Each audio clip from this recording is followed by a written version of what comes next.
What is up, guys, and welcome back to the channel. Now in the last episode we had project CB9 run on its own power with the H22 swap and the 5-speed conversion. We now have the second checklist in order to get this thing 100% road ready.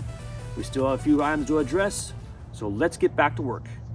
Okay, with an OBD1 car you have to put a jumper harness inside this harness right here. The OBD2 cars have a port which you can diagnose here. So with the key in the ignition 2 position, you basically just want to be monitoring these check engine flashes. So the long flashes are the first digit, the short flashes are the second digit. So rather than bore you with counting these things together,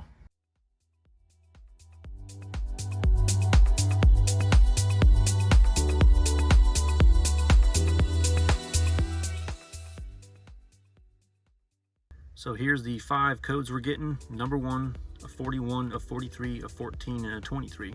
I'm gonna go on the computer and look up to see what these codes indicate. Okay, about 3 of the check engine light codes are related to the oxygen sensor, I believe. Number 1, heated oxygen sensor. Number 41, heated oxygen sensor heater. And number 43, fuel supply system. This is in question if it's O2 sensor related, so we'll find out. But anyways, this is the Denso replacement O2 sensor. It includes some anti-seize. You want to put some anti-seize on the threads before you go ahead and put it on the exhaust header. And here's the part number for your reference, 2344095. Now in order to get the old one off, you've got 2 choices. You can basically just cut the wire right here before the sensor because it's going to be replaced anyways.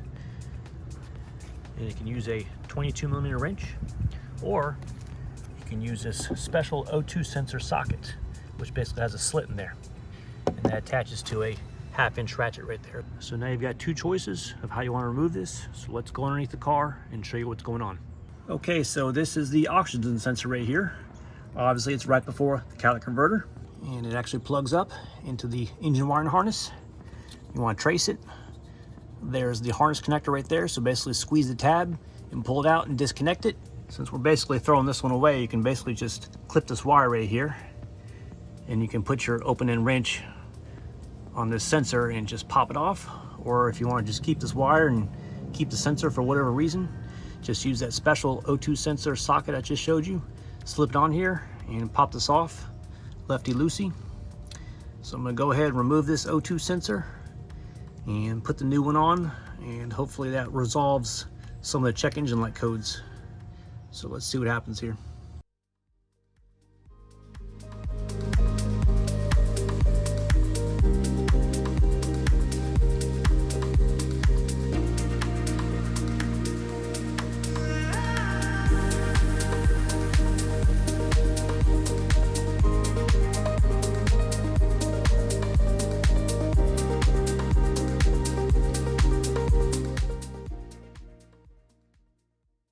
Alright guys, I found my first minor coolant leak while I'm doing some inspection on the car here.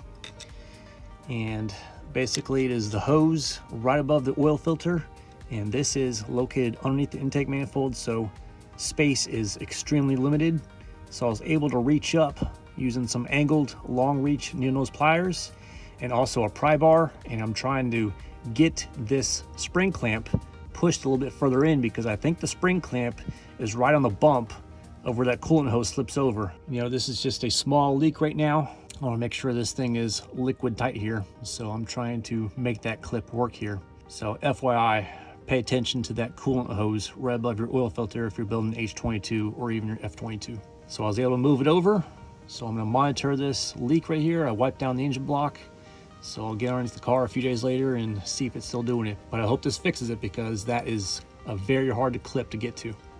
Okay, I'm gonna go ahead and install the windshield wipers. These right here are the factory CB9 windshield wiper arms. They were badly faded and paint was chipping off, so I scuffed them up and sprayed them a matte black, which looked pretty nice. And then we've got the Michelin windshield wipers, a 19 and a 24 inch. That's the size this car needs.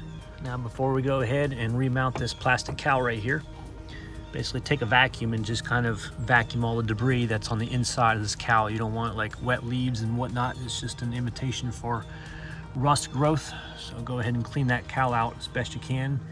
And then we'll go ahead and replace this cowl, put the clips in place, and then mount the windshield wiper arms and put the new blades on. and we should be good to go. Okay, one thing to mention on the cowl, on these top clips, there's 7 of these locations. So as you can see, they have a unique design to them.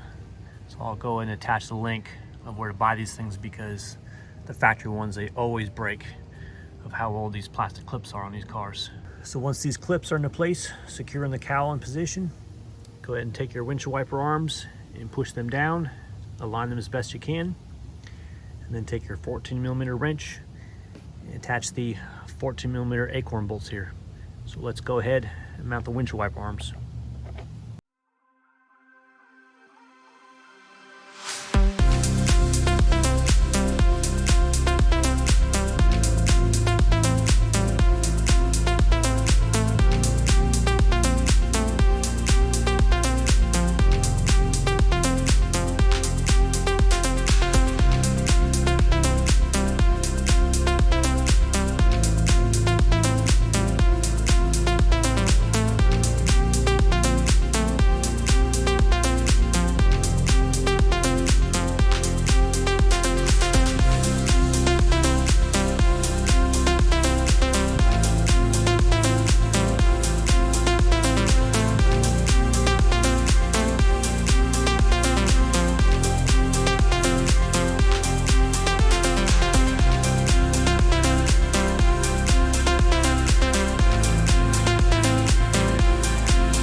(1991) DX Accord Coupe.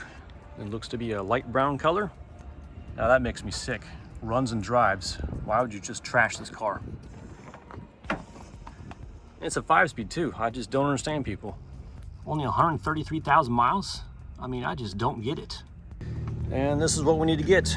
A power steering line right here. So I'm gonna take off these 2 10mm. And there's one 10mm bracket right below this intake manifold, so I need to get that from underneath the car. So there's one 10mm bolt right below this intake manifold. I can only access that from the underside, along with the line itself that goes in the power steering rack. So I'm gonna go ahead and undo those lines and grab this power steering hose. I think these things are $6, so it's not too bad. Okay, underneath the car here, I've got the cover off for the rack and pinion steering. There's 3 10mm bolts. Anyhow, I've undone the line right here, got it loose. I didn't take it off totally because I don't want to have a pour of power steering fluid on me. And as you can see here, I got a flex head 10mm because there is a 10mm bolt up here holding the line onto the subframe. And the only way to get this is with a special wrench right here. So you can see it's angled, and I was able to get this thing loose. But you know, this is just a tough line to get. There's no access from the top, so the only way to get this is from the bottom, and you're basically feeling your way through. But I'm glad I got this flex head wrench that I brought with me. So this is kind of a lifesaver. So anyways, I'm gonna go ahead and undo this 14mm right here, undo the 10mm bolts for the brackets, and I should be able to pull it out from the engine bay. Okay, finally got success with this power steering line. It didn't want to come at first, but after working with this thing and wiggling it and going from the underside and pushing it through and just making sure that the pathway was clear, which was really tight, it was able to come out. So pretty happy I got the power steering line replacement for CB9. So let's go ahead and check out the other CB7 that's here in the yard. Okay, I'm gonna go ahead and grab this power steering line as well. This has only got 150,000 miles, which ain't too bad in case the other power steering line doesn't work out. So 2 10mm right here. There's a 10mm on the side of the intake manifold, and there's a bracket on the subframe, which you need to access from the bottom side, and then the 14mm flare nut that attaches into the steering rack. So let's go ahead and pull this power steering line. Okay, change of plans. Went back to the 93 Arcadia Green sedan here and grabbed the power steering line off this one. The other Accord, basically the nut rusted out, and you should technically use a flare end wrench for the removal of this.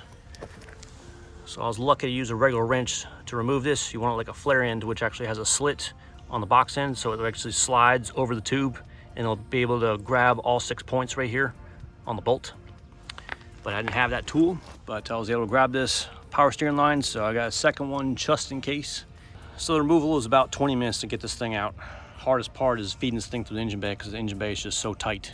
So I'll go ahead and take the power steering line home and then go up to the machine shop and see if they can weld on the H22 head on this CB7 power steering hose. Also, I got another good find.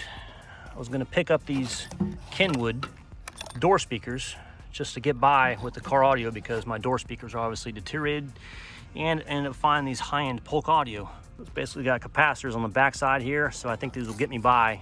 So these are more higher quality speaker than those Kenwoods. So I'm gonna go ahead and put these things back and pick up these. I think these things are about $5 each. So I'll go ahead and put these in the doors in the CB9 and put a radio in there and see if it works, because it gets a little boring driving a car without a radio. But overall, good haul. Got 2 power steering lines and a set of door speakers and some random clips and whatnot for some friends. So we're gonna go ahead and check out and head back home. And go ahead and leave these door speakers for someone else. I'm sure someone could use them. All right, let me go ahead and show you what's going on with the gauges here. As you can see, I've got no check engine light, but I do have an ABS light. I have about 147 miles in this tank of gas so far. As you can see, it's at a 3/4 range, which I'm getting incredible gas mileage.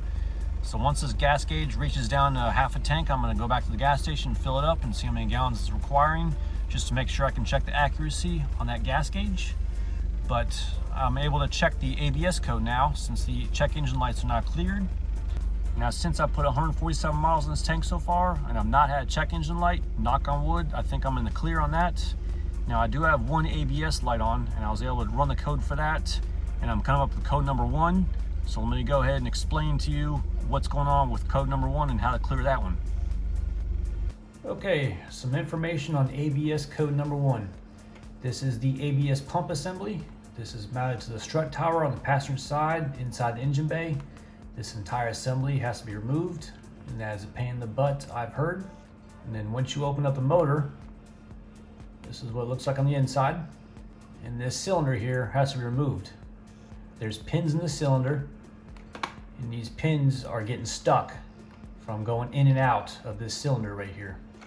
So the solution to this is to get some fine sandpaper and smooth these pins down, and also get some fine sandpaper inside that cylinder, and this supposedly resolves this issue with these pins being stuck in the ABS motor. So this is probably going to be an all-day process, so I might actually just save this until next spring when the weather is a little bit nicer. But this is code number 1 for ABS. Okay, went ahead and took the power steering head off the H22 power steering pump, and this is the custom fitting that's causing the issues. As you can see down here how small the opening is, it's basically constricting all the power steering fluid, which is then causing the power steering pumps to make that moaning sound. So hopefully the machine shop will be able to cut this head off and weld this head onto the CB7 power steering line, and we should be in business. So I'll keep you guys posted. Okay, bad news guys, there is a leak in this car. I had the car backed in the driveway and went to go grab some lunch, pulled back forward and noticed this big spot in the driveway. It's either oil or transmission fluid, and we're gonna go ahead and raise this car up and see where this thing's leaking at. So hopefully this is just an easy fix, knock on wood. All right, got the car raised up safely using jack stands and a jack. And there's 2 fresh spots right there, so let's go under there and see what's going on. Okay, this looks to be the culprit here. This is the passenger side rack and pinion steering. I just replaced these boots not too long ago, and I believe there is a seal inside here which seals up the actual rack that goes left and right and whatnot. So this is power steering fluid. There is some grease on the rack and pinion itself, but this is obviously like a oil based right here. So it looks like this car will endure a rack and pinion steering replacement. So now I need to go look up prices online of how much a rebuilt rack and pinion steering system is. Okay, went ahead and ordered this rack and pinion steering system. It includes the outer tie rods as well, $178, free shipping. This comes from Detroit, Michigan, and is actually remanufactured in Detroit, Michigan, so I'm more than happy to support American workforce. Now, this system includes the rack and pinion itself and the 2 outer tie rods, I know that the outer tie rods on mine are worn out with the rubber boots. So for an extra $18, can't go wrong right there. Now I am familiar with this Detroit axle brand. I actually have their front rotors on my Acura RSX and they've held up phenomenally so far. And this company has received a lot of positive feedbacks from all the various products that they have. So I know this is gonna be a great system to have in the CB9. So looking forward to receiving this, and we'll figure out when we can do the installation. All right, guys, that's all the time we got for today's episode. And as you can see, we still got some lingering items on the 100% road ready mechanical checklist. I still have steering, but it's fully mechanical. Hope that the machine shop can make the modifications to the power steering line. And I do have brakes, it's just not analog brakes. I'll definitely keep you guys posted on those aspects. Now remember, go ahead and save those vintage cars and don't crush them. If you guys like the updates to Project CB9, please give me a thumbs up. For channel updates, go hit that subscribe button. Have a great day.